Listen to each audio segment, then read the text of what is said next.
Reaching the Filipinos throughout the world. Bringing closer to home. Your source of pure OPM hits. Online, www.v81radio.com. From California and the Philippines. This is V81 Radio. All hits. All Pinoy.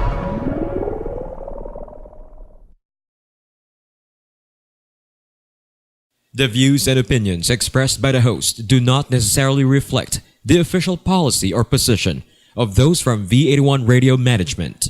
Furthermore, the views and opinions expressed by the guests and the listeners of this program do not necessarily reflect the official policy or position of the host, the co-anchor, its staff, and the management of V81 Radio.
And this is V81 Radio. Isang magandang umaga na Sabado, isang magandang araw po sa ating mga kababayan na nakikinig po sa ating V81 Radio's US Visa Law News and FAQs kasama si Atty. Maricar Madrid Crost. And it's a Black Saturday dito po sa Amerika, and it's an Easter Sunday naman po sa Pilipinas. Magandang araw, Attorney.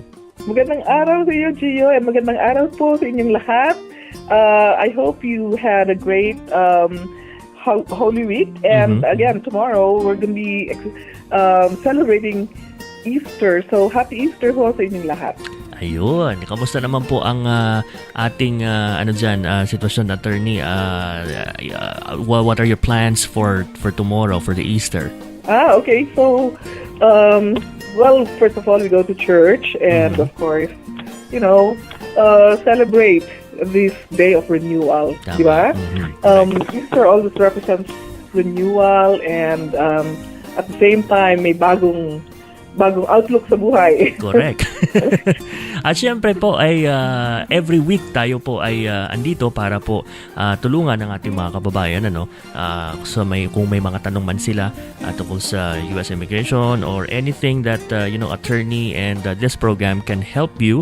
So non-stop po tayo. This is happening every Saturday po dito sa V81 Radio. Alright?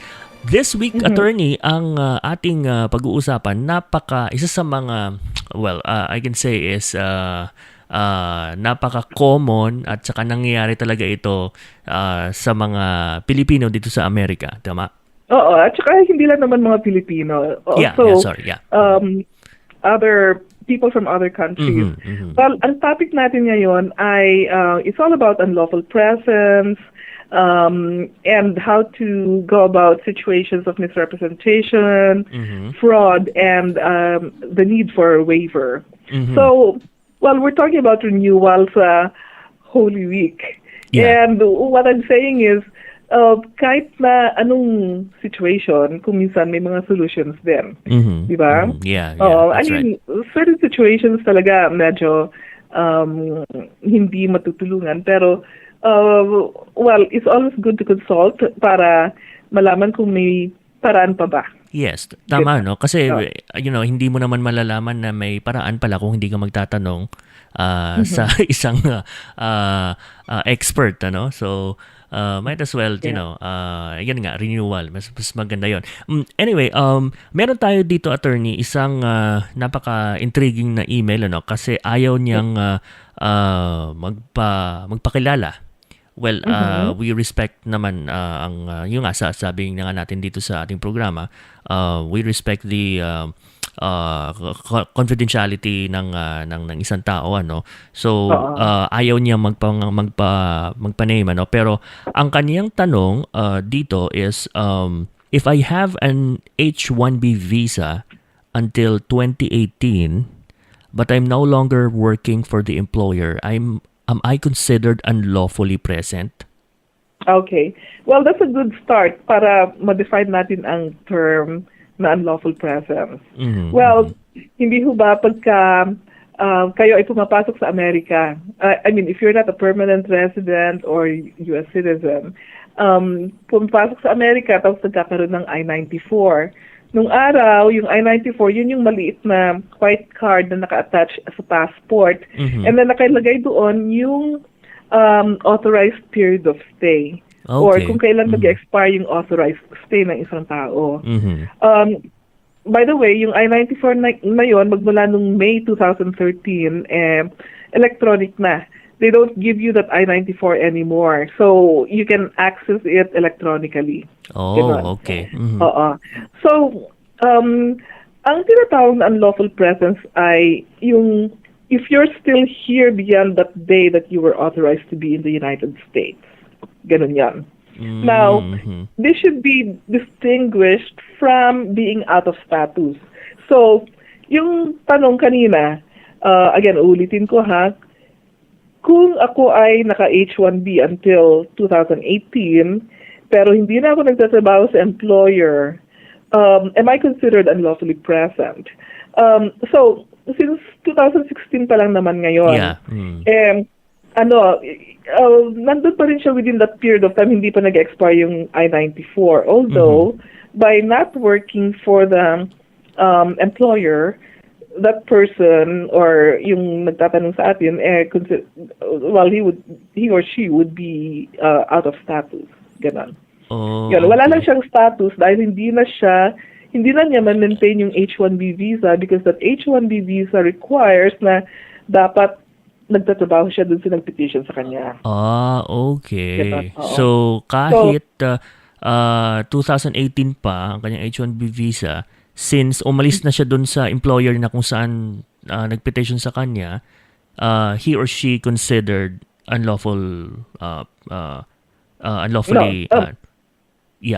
that person is considered to be out of status. Out of status. Okay. Hindi pa magki-kick in yung unlawful presence until mag-expire until mag 2018. Sa 2018. Pero still, it doesn't mean to say that they're allowed to continue being here because, wala silang status. I mean, that's a different explanation altogether later on. Pero may ramification pa rin yung being out of status. Okay. All right. Ang tanong ko naman, anong pong so since eto tayo sa mga unlawful presence, ano pong impact nito kunyari? Okay. Well, ang impact ng unlawful presence is first of all, staying beyond one's authorized stay. Kung say for example pumasok ka as tourist tapos nag-overstay even just for one day, merong portion ng batas na sinasabi na considered automatically canceled yung multiple entry visa because hindi mapakita na umalis sila after nag-expire yung on or before nag-expire yung authorized stay. So, overstaying can result in automatic cancellation of that visa. Ganon. So, the other thing too is kung unlawfully present ang isang tao at may paraan para mag-apply ng green card, As a general rule, hindi makakapag-apply ng green card dito sa loob ng Amerika. Kakailanganing mag-exit, no? Para mag-apply ng immigrant visa sa consulate kung merong basehan. May mga exceptions doon. Like for example, kung ang isang tao ay immediate relative ng isang U.S. citizen, for example, spouse of a U.S. citizen, or child of a U.S. citizen parent, or parent of a U.S. citizen son or daughter. So, those are the immediate relatives who can apply for the green card dito sa loob ng Amerika kahit na may overstay na. So, hindi na Kahit kailangan... mag-overstay na. Okay, so hindi na siya kailangan mag-exit. Hindi na kailangan mag-exit. Meron din yung tinatawag na 245I eligibility. Yung Section 245I na yan, may dalawang versions yan. Na kung merong petition nung araw, as early as before January 14, 1998, on or before January 14, 1998, at it so happened na nandito sila without authorized stay at the moment, magagamit pa rin yung dating petition na yon as a basis for the Section 245I eligibility. So, magbabayad lang ng penalty. At the same time, then they can pursue their application for adjustment of status dito sa Amerika. Oh, okay. Oo. Yeah, so, now, merong second version yan. Kasi, yung Section 245I na yan, nag-expire siya, the first version expired on January 14, 1998. And then, for several years, walang 245I, until bago umalis ng office si President Bill Clinton, nag-announce siya ng limited na 245I until April 30, 2001. Ang condition dapat merong petition na na-file on or before April 30, 2001, and the person who's applying for the green card can prove that they were physically present in the U.S. nung in-announce ni President Clinton yung kanyang executive order, which was the second version of Section 245I.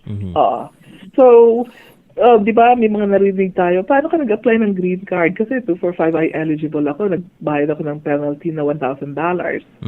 So, yun yung tinutukoy na 245I eligibility.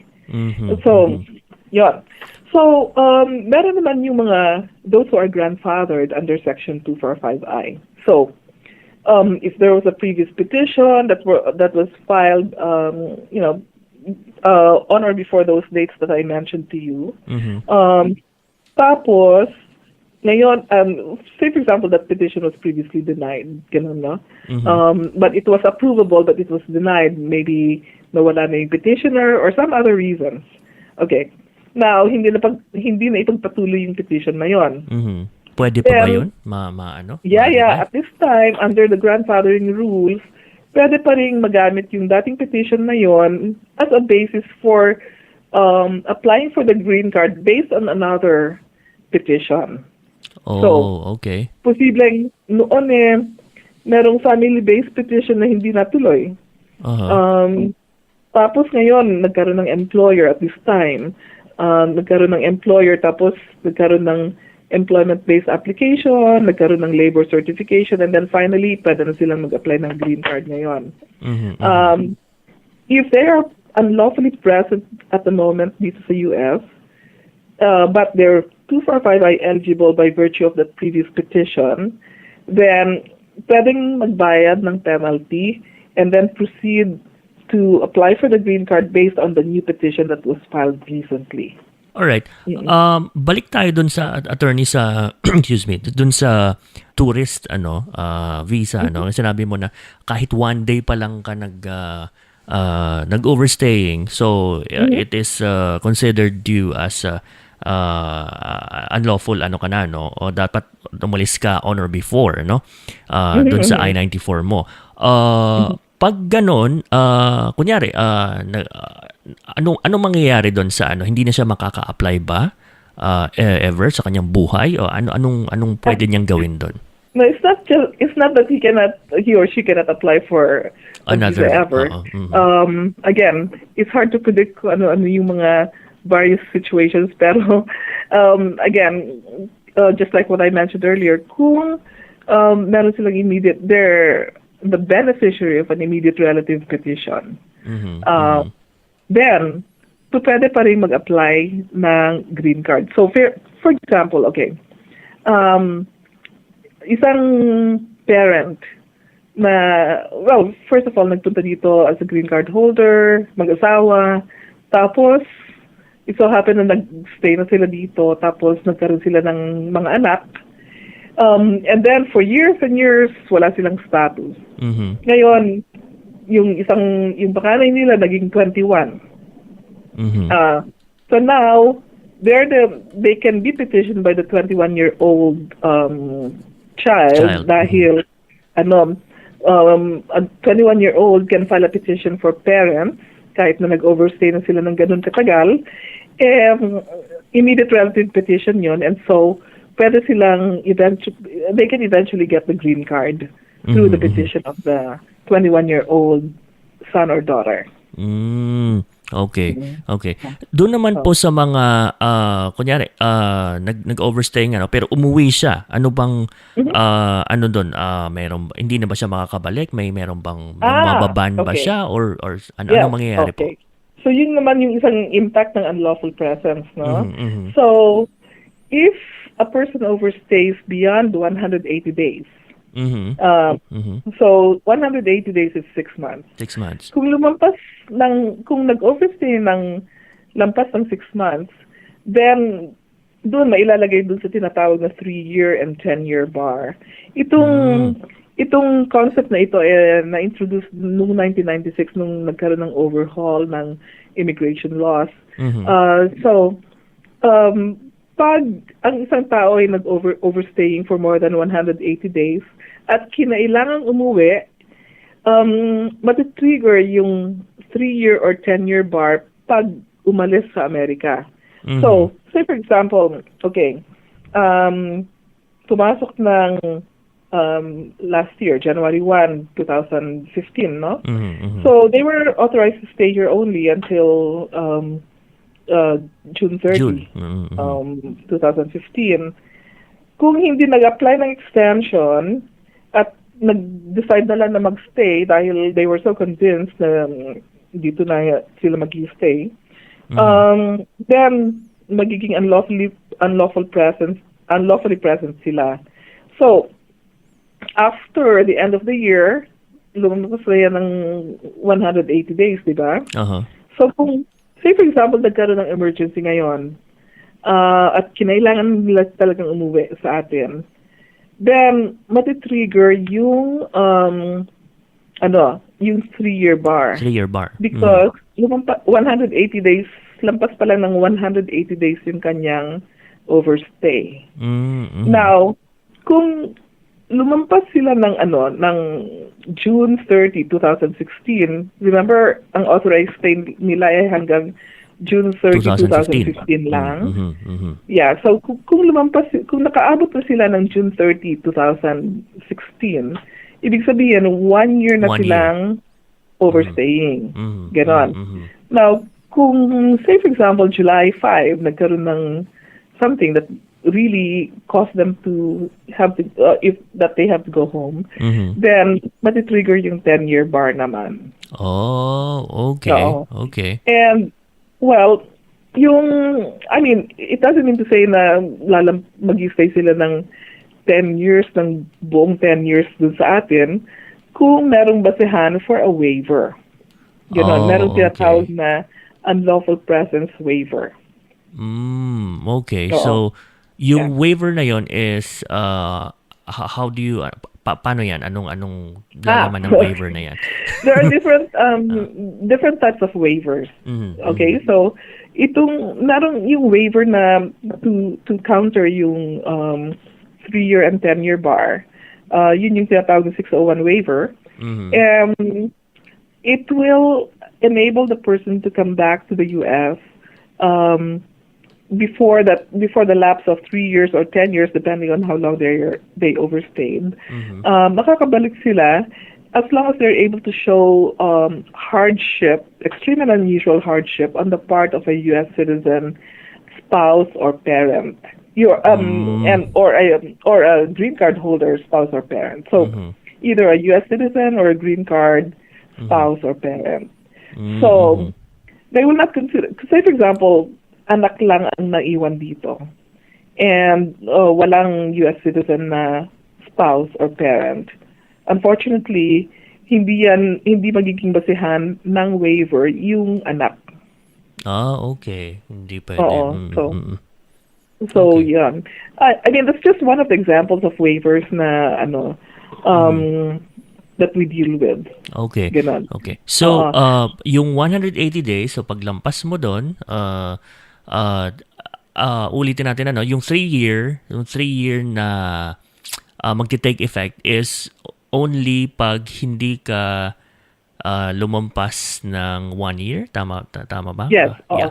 So in other words, yung 3-year bar applies when the overstay is more than 180 days, More than 180 but less days. than 1 year. But less than 1 year. Okay. Nung umalis sa Amerika. Okay? So, now, yung 10-year bar naman applies when the person has overstayed in the U.S. for 1 year or more bago umalis. Bago umalis. Okay. Oo. Okay. Yeah. Alright. Ayan. Oo. So yun, that's one of the waivers na Meron naman yung tinatawag na unlawful, na yung provisional waiver. Provisional. This is very provisional waiver. So this is very interesting. So say for example, we've had several approvals na rin since this provisional waiver took effect on January 3, 2013, if I remember correctly. Anyway, ito yung mga situations na nag-cross ng border, for instance, yung mga pumasok without inspection. Ganon. Na ang kanilang or even if say for example pumasok dito, nag-overstay, and the only pumasok dito as tourists, for instance, nag-overstay, and the only infraction is unauthorized stay. Walang mga complicating factors like criminal conviction or other fraudulent situations. In that situation, meron available yung tinatawag na provisional waiver. So, ang mangyayari dyan is you have that provisional waiver approved first before going to the consulate para magpa-interview for purposes of issuance of the immigrant visa. Now, in that case, since approved na yung provisional waiver bago sila umalis, they can expect to be able to come back pretty quickly after the interview and after the issuance of the visa, of course. They can come back right away. Hindi na matitrigger yung bar kasi nag-grant na yung waiver before they... Waiver. Yeah. Okay. So I know, it's kind of, I'm throwing new things. And oo nga, pati ako medyo nagugulo. Mahirap intindihin. Yeah. Pero again, I mean, I'm here to expound on things kung may mga questions galing sa ating mga listeners. Yan nga, no? I was about to say na talagang kung kayo po ay medyo hindi sure, might as well email us or give attorney a call.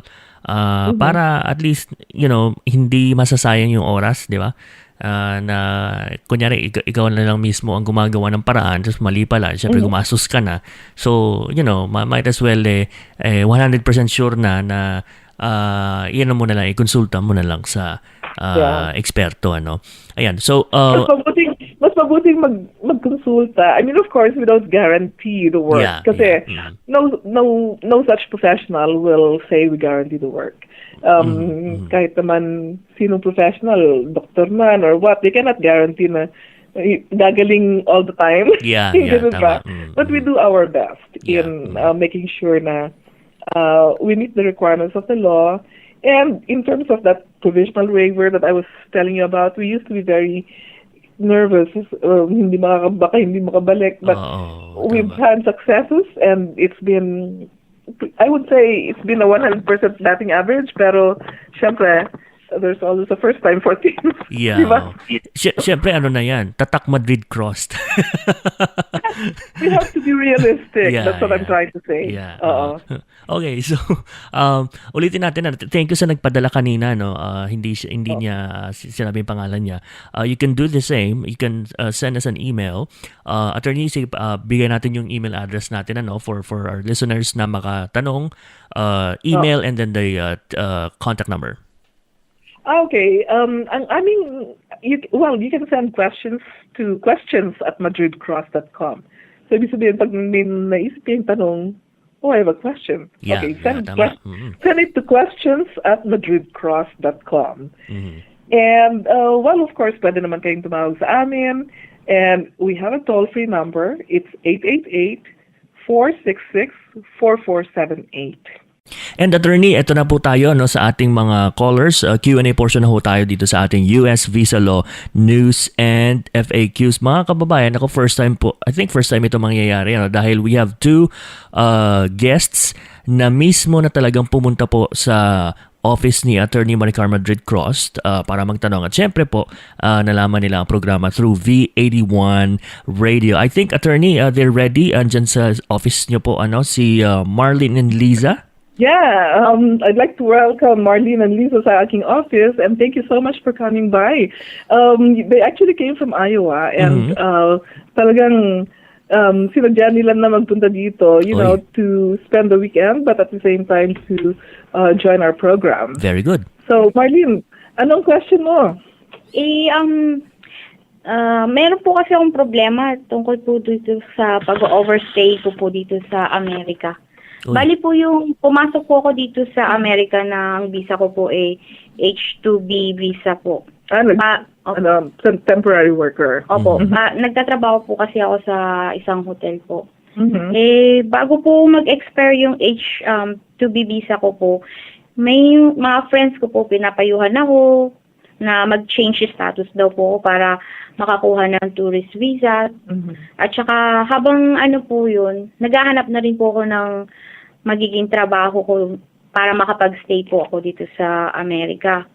Yeah. So, buti tama yung nasabi ng iyong mga kaibigan, pero kuminsan mahirap din yung nakikipagkwentuhan sa mga kaibigan at kuminsan mali yung payong binibigay, but at least it's good na nag-extend ka ng status mo bago mag-expire yung H-2B. Opo. Gusto ko po sana dito na magpatuloy po ng pag-aaral, pero ang naging problema po, kulang po yung financial support ko, tsaka mahal po kasi ang tuition fee. So, ngayon nawili po ako na nagtatrabaho. Meron po kasi akong inaalagaan na elderly couple ngayon. Napakabait po nila sa akin. So, na-enjoy ko po yung pagtatrabaho. Ngayon po, over years na po, may nakalala po ako na parang nagkakagustuhan na po talaga kami. Oh, yeah. Wow. Opo. Ano po ba yung magiging epekto po ng pag-overstay ko dito sa Amerika? Okay. Generally, kung ikaw ay overstaying sa Amerika, hindi ka makapag-apply ng green card. However, may mga exceptions yan. Ano ba yung status ng kaibigan mo? Ano na po siya dito? Resident na po siya dito. Ibig mo sabihin US citizen na siya? US citizen na po siya dito. Okay. Dito ba siya pinanganak? Opo. Okay. So, US citizen siya. So, may balak ba kayo magpakasal? Opo naman, in the future. Okay. So, of course, kailangan dapat maayos yung intention ninyo, na kung magpapakasal man kayo, hindi dahil sa papel. Ang inyong pagpapakasal ay dahil sa inyong pagmamahalan. So, anyway, yung pag-overstay mo, I mean, if you get married to a US citizen, that's one of the exceptions na pwede ka pa rin mag-apply ng green card dito sa loob ng Amerika. para eventually you become a green card holder through his petition, and then eventually you can work your way up to removing the condition, and then eventually maging U.S. citizen ka. So that's in other words, hindi ko sinasabi sa mga tao na mag-overstay. It's more like dahil married ka sa isang U.S. citizen, pwede kang makapag-apply ng green card dito sa loob ng Amerika. And that's just one of those exceptions. Yun po yung isang option. Oo. Yeah. Oo. So, yung question mo, makapag-apply ka ba ng green card? And yes, makapag-apply ka ng green card through your U.S. citizen spouse. Sige po. Maraming salamat po. Yun lang po. Good. Thank you. I hope nakatulong sa iyo. Po, napakalaking tulong na po sa akin yun at maraming salamat po. Okay, thank you. Good luck to you. Thank you. Oo. So, Gio, meron naman tayong isang guest dito, si Lisa. Oy, Liza. Hi po. Kamusta ka, Liza? So, mabuti naman po. So, ang pangalan ko po si Lisa. Anong question mo, Lisa? Ang gusto ko po sanang itanong tungkol sa aking asawa. Matagal na akong may petition magmula sa aking permanent residence na magulang. Ang sabi kasi nila na huwag daw ako magpakasal bago ako pumunta sa Amerika. Ibig sabihin, yun yung tinatawag na F2B petition. Okay. Yun yung petition ng isang permanent resident para sa isang unmarried na anak. Okay. Yeah. So, nagkaroon kami ng anak na hindi kami nakapagpakasal dahil may petition nga po ako. Nung available na yung aking visa, nakapag-migrate naman ako na maayos papuntang Amerika. Pagkatapos nun, bumalik ako sa Philippines para kunin ko yung mga anak ko. Nalungkot yung asawa ko kasi... Okay, so in other words, bumalik sa atin para kuhanin yung anak mo at saka yung asawa at magpakasal kayo ng ng iyong boyfriend. Yes. Okay. So yeah, I mean, yun yung usual na ginagawa ng mga people in your situation na yes, nagkaroon ng anak, mag-migrate dito, tapos babalik para magpakasal, and then that way, mapetition mo rin siya. Yeah. So, nangyari, gumamit siya ng ibang pangalan, Nako. Amerika, sa tourist, nabigyan naman siya ng tourist visa, dahil sa US citizen ako, gusto ko sana mag-file ng petition para baka, ang inaano ko kasi baka ma-deny. Yeah. So, yeah, talagang malaking problema yun, yung pagpasok ng ibang pangalan. Yun yung mga tinatawag na fraudulent means of entry. And, unang-una, kailangan ma-approve yung waiver. Dapat mag-file ng waiver para, kumbaga, parang humingi na paumanhin for that fraudulent means of entry. Ganon, no? And, may mga situations naman na na-approve pa rin, kahit paano. Yan. Gano'n ba kayo katagal mag-asawa? Mga more than 10 years. Okay, wow. So, yung anak mo is gano'n na rin, almost 10 years old, no? Yeah. So, I mean, it seems to me na meron kang strong equities in your favor na makakatulong sa pag-apply mo ng waiver. Kasi, ang requirement ng isang waiver, dapat you should be able to show extreme and unusual hardship on your part. Okay.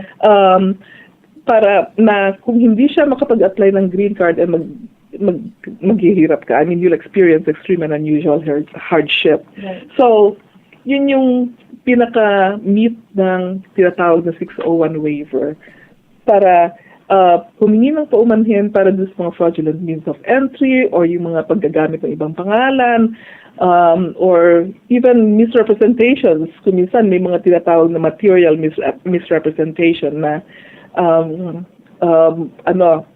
na because of that, hindi sila makapag-apply ng green card kung walang approved na waiver. Ideally or technically, madali lang na makapag-apply sana siya ng green card, kagaya ng kaibigan nating si Marlene, no? But then, because of that situation, nagdamit siya ng ibang pangalan, mas mahirap siyang makapag-apply ng green card kasi kakailanganing ma-approve yung waiver muna. Oh, I see. Yeah. So, ayun. Well, we can help you in terms of listing. We can give you a list of all the things that you need to produce para mapatunayan natin na magkakaroon ng hardship. And usually in these kinds of situations, sinasabihan din namin or pinapayuhan namin ang aming mga kliyente na kumuha rin ng evaluation of hardship from professionals like social workers. Ganon.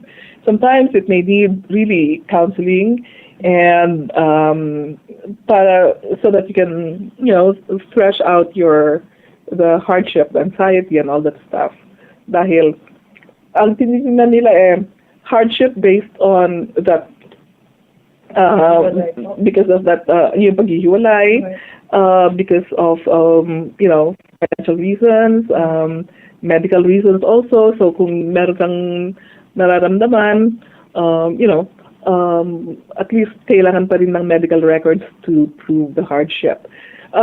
Yung hardship para sa inyong anak will not be considered. However, it can be attributed to you as well. Kung ikaw ay nag-iisa na mag-alaga sa iyong anak, paano ka makapagtrabaho? Right. At the same time, paano siya magkaroon ng father figure? Yung mga ganun ba? Nga po. So all those things, dapat everything under the sun or things that you can think of na makakaano sa inyong situation, it will create hardship on your part, kailangan ilagay doon. Sometimes we even tell people, list down all the things ano ba yung dynamics ng marriage ninyo? Like, for example, okay, yung mga pareho nagtatrabaho, tapos may mga anak. So you have to consider ano yung mga schedules ninyo. Like, for example, I had a situation before wherein maaga nagigising yung wife, and then para ng breakfast, paggayak ng breakfast, no? Tapos para sa kanyang family, and then gigising na yung kanyang asawa para dalhin siya sa trabaho niya. Ganon. Tapos babalik naman yung asawa sa bahay para ayusin yung anak, para yung anak i-ready na pumunta sa school. And then after that, he goes to his part-time job. Ganon. Tapos magkita-kita sila sa isang place para lang sabay-sabay na umuwi, or sunduin yung bata, tapos sabay-sabay na umuwi. And then magluluto naman yung asawa, yung isa magtututor sa anak. Yung mga ganun ba? So it's without one or the other magiging hindi whole yung situation. And so it's there's really that difficult situation which is really unique in every family. So iba-ibang klaseng situations, ganun. And so you have to be very detailed sa evidence ng hardship. Thank you. At least po na-enlighten na po ako anong gagawin namin next step. Yeah, well, I'm happy naman na naliwanagan kayo at sana'y makatulong kami sa inyo ng lalong madaling panahon. Opo. Ha? Maraming Okay. Salamat po. Sige, salamat. Thank you. Salamat. Thank you, Marlene and Liza. Magbabalik po ang US Visa Law News and FAQs kasama pa rin si Gio and Attorney Maricar Madrid Crost. Stay tuned. US Visa Law News and FAQs with Attorney Maricar Madrid Crost on V81 Radio. Spice up your all hits weekend and get to know the latest hits. In 3, 2, 1, this is Hit, V81 Radio's Top 10 Countdown. Every Saturday from 9 to 11 in the morning, this is Hit, the top 10 OPM hits back to back with the top 10 hits of today. This is Hit. Don't be left out. Be up to date with the hottest hits from the Philippines and the Billboard charts. This is Hit.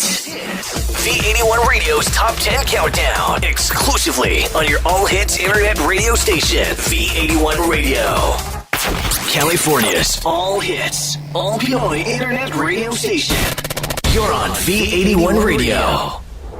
US Visa Law News and FAQs with Attorney Maricar Madrid Crost on V81 Radio.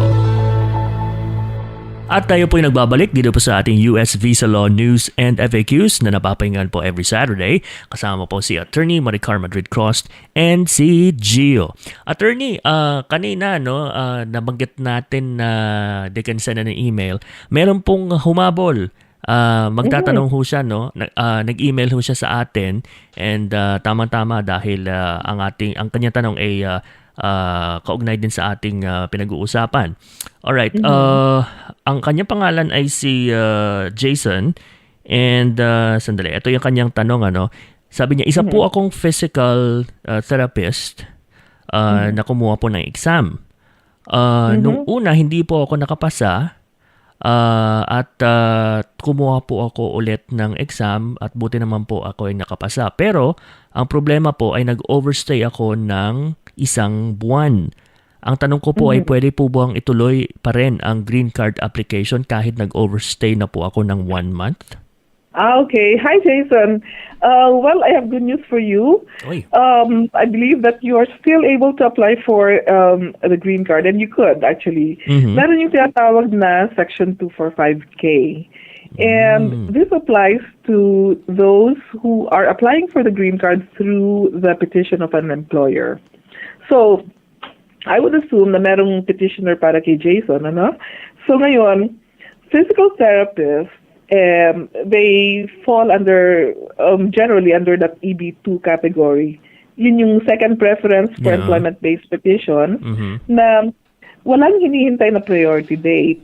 Ibig sabihin, current yung priority date compared to yung ibang category na EB3, So ngayon, dahil walang hinihintay na priority date, pwedeng pagsabayin na i-file yung immigrant petition at saka yung application for the green card. Or kung gusto man sigurado, ipa-approve mo ng immigrant petition, meron naman tinatawag na premium processing and within 15 days malalaman yung whether or not approved yung petition. And then, i-file ka agad after approval yung immigrant petition. What I mean to say is after the approval of the immigrant petition, pwedeng i-file ka agad yung application for the green card. Ganon. As long, under Section 245K, as long as the application for adjustment of status is being filed within 180 days of either unlawful presence or violation of status, pwede pa rin i-pursue yung green card application dito. Oh, okay. So as long nasa hindi na kailangan lumabas. As long as nasa 180 days, within the 180 days window period. Yeah. Yun yung tinatawag na 245K. 245K. So, ayun. Okay. So, good news yan, Jason, dalawang good news kasi una, hindi siya nakapasa siya, and then nakapasa nga siya pero may problema siya, but sabi nga ni attorney, pwede pa rin, So talagang yan, para sa iyo talaga yan ang physical therapist at saka the American dream. Okay, so maraming salamat Jason for sending your email. Again, you can ask questions via email. Ang gagawin niyo po is syempre mag-email sa amin at questions@madridcrost.com. Okay? So, attorney, pwede rin ipadala sa V81 Radio ang inyong mga questions. Yan, okay. You can visit the Facebook page. Pwede kayong mag-post dyan ng comment o kung ano man. Or di kayo dun sa mga replay links na pinopost natin, pwede kayong mag-comment dyan at saka syempre mababasa natin yan right away. Alright? Bago tayo, attorney, tapusin ang ating episode na ito, do you have any parting tips para sa mga kababayan natin? I'm sure maraming nakikinig at interesado kung ano bang mga tips na pwede nilang ibaon sa ating programa nito. Unang-una, pwedeng makamit ang American dream without violating status or without going through unlawful means of entering the United States, So yun. Number 2, kailangan iingatan talaga yung inyong visa, yung mga terms and conditions ng inyong immigration status. So, for example, kung meron kayong H-1B at hindi kayo later on happy dun sa employer, maghanap ng ibang employer para i-petition kayo, saluin yung inyong petition. Or again, just like situations just like Jason, it's good to always ask, kasi hindi naman, you don't have to resign to just your thinking na unlawfully present na kayo or overstaying na kayo and there's no more chance of applying for anything. Again, yung isang caller natin kanina na I think pumasok ng ibang pangalan yung asawa and nakapag-apply pa rin ng green card. May paraan pa rin by seeing to it that you have good evidence na magkakaroon ng extreme and unusual hardship kung hindi makapag-apply ng green card dito sa Amerika. So, in other words, iingatan ang inyong mga status, but at the same time, kung nagkaroon ng problema, ay kumonsulta para, who knows, magkaroon ng option para sa inyo.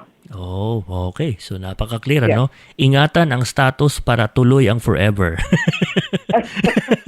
Makamit ang American Dream. Yan.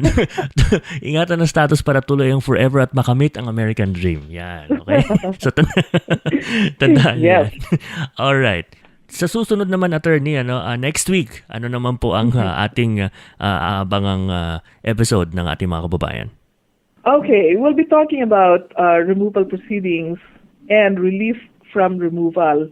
Ano bang ibig sabihin ng removal? It's all about deportation. As I mentioned earlier, there's a lot of options kahit na nag-overstay na, but at the same time, there are certain situations na hindi magagawa ng paraan through USCIS, and then there are situations na nailalagay ang isang tao sa removal proceedings or deportation proceedings, and in that arena, meron pa rin tinatawag na relief from removal. Pag-uusapan naman natin paano malalabanan ang deportation. Okay. So, kung meron pa ko yung tanong tungkol sa mga ganyan, just be ready and then you can send it anytime sa atin and babasahin natin yan sa programa next week dito sa US Visa Law, News, and FAQs. Alright? So, bago tayo umalis, attorney, allow me to greet ang aking pamangkin. She's celebrating her birthday today, Saturday, Christine. Ayan, so happy birthday. Hey, happy birthday, Christine. Ayan, sa Modesto siya ngayon So, wow. Happy birthday. Okay, so maraming salamat po sa mga kababayan natin na nakinig. May replay po itong ating programa kinabukasan, that's Sunday, and then Monday na po sa Pilipinas. Alright? So, for V81 Radio, ako po si Gio. At ako naman ay si Atty. Maricar Madrid Crost from the Madrid Crost Law Group. And if it's Saturday, it's US Visa, Law, News, and FAQs. Tandaan, our inspiration is your success. Maraming salamat po.